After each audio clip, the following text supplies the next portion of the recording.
हमारे साथ जो है वो राबिया जी मौजूद है। एजुकेशन के हवाले से जो है हम बात करना शुरू करने लगे हैं। अगर आप लोग भी कॉल करके कोई चीज़ पूछना चाहें तो ज़रूर पूछ सकते हैं। राबिया जी, एजुकेशन के हवाले से हम दोनों का बड़ा कंसर्न होता है कि ज़ाहिर है हमारी जो अगली जनरेशन है जिसके ऊपर हम बड़ा फ़ख्र करते हैं कि जी ये यंग जनरेशन बहुत ज़्यादा है पाकिस्तान में, तो एक टाइम आएगा कि यही जनरेशन जो है वो बुज़ुर्ग हो जाएगी, बुढ़ापे में चल जाएगी, तो मे बी तब हमारे पास बूढ़ों की कैटेगरी में सबसे ज़्यादा लोग जो है वो होंगे।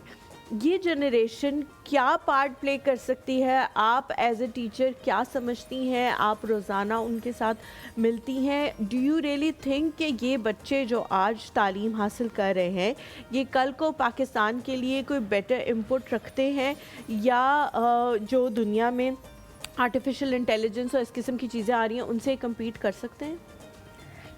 Thank you so much Halima.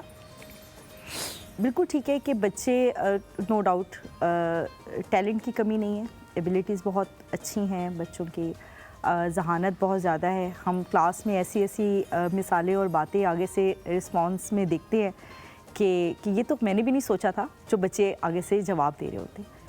लेकिन अनफॉर्चुनेटली सिस्टम की बात करें, अगर आप एजुकेशन सिस्टम की बात करें कि क्या हम जो एक प्रोसेस में डाल रहे हैं अपने बच्चों को, उसके बाद जो हमारा बच्चा जो है वो बाहर निकलेगा वो क्या बनकर निकलेगा। इम्पॉर्टेंट तो ये है जब भी किसी मुल्क का एजुकेशन सिस्टम जो है वो डेवलप किया जाता है तो वो देखा जाता है वहाँ की बेसिक नीड्स को, बिल्कुल ज़रूरतों को देखकर।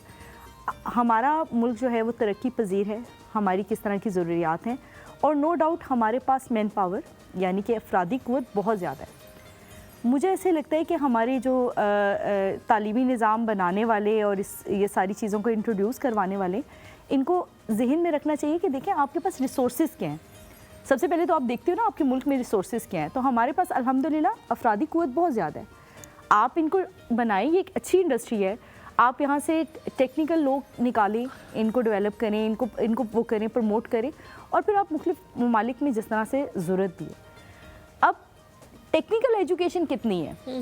हमारा तो बच्चा खुद ही जाता है, खुद ही वर्कशॉप्स में बैठ जाता है, वही टेक्निकल एजुकेशन हासिल कर रहा है। आपके स्कूल क्या प्रोड्यूस करें?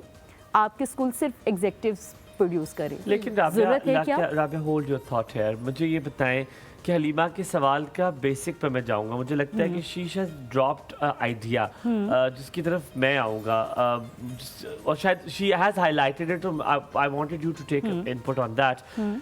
अगर जो बच्चों को पढ़ा एआई की बात कर रहे हैं, आर्टिफिशियल इंटेलिजेंस की बात कर रहे हैं, हमने उसका सब्जेक्ट बना दिया, हम उसको प्रमोट करते हैं, लेकिन एक सब्जेक्ट है। अब तो हर subject has translated into AI, तो यानी कि जिन्होंने पढ़ाना है उन्हें पहले सीखना है, क्योंकि हम मैनुअल जनरेशन, हमें एआई उस तरह नहीं आता।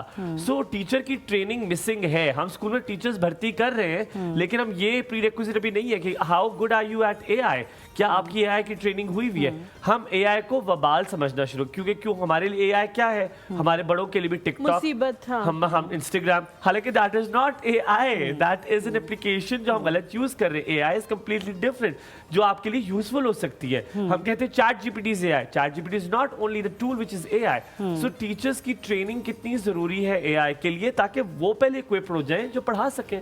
बिल्कुल ठीक कह रहे हैं आप, लेकिन मैं इस बात को यहाँ से कनेक्ट करूँगी। कोविड से पहले की ज़िंदगी और कोविड के बाद की ज़िंदगी बहुत चेंज है, ख़ास तौर पे आपके जो एजुकेशन इंडस्ट्री है ना, इसमें अगर आप लेकर आए, बिल्कुल रेवोल्यूशनरी चेंज आया। इससे पहले हमें नहीं पता था, मुझे भी इनफैक्ट कोई ख़ास लैपटॉप और चीज़ें इस तरह के गैजेट्स यूज़ करने नहीं आते थे, और कोविड ने आपको एकदम से ला के खड़ा कर दिया कि आपने ये सारी डिजिटल, बिल्कुल, और वो रेवोल्यूशनरी चेंज था, एकदम से आया।